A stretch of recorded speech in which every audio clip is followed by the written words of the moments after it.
On August 13th, 1961, the city of Berlin woke up to a nightmare.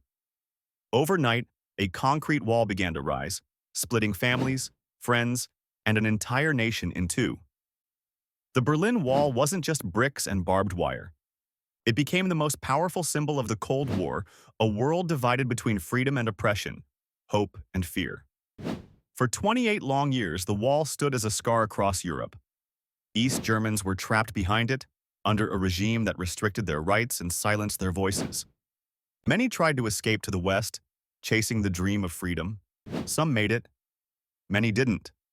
Their courage and sacrifice became silent testimonies of a people who refused to surrender to oppression. But history reminds us that walls, no matter how tall, cannot contain the human spirit. On November 9th, 1989, the unthinkable happened. Crowds of East and West Berliners gathered at the wall.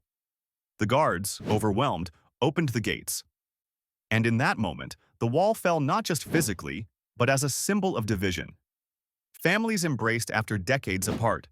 Strangers celebrated together. The entire world watched as people climbed on top of the wall, dancing, crying, and breaking it down piece by piece. The fall of the Berlin Wall marked more than the end of a divided Germany. It marked the triumph of unity, courage, and the will for freedom.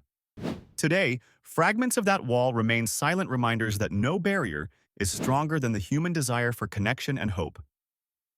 When we remember Berlin, we remember that history is not just about walls built, but about walls that fall.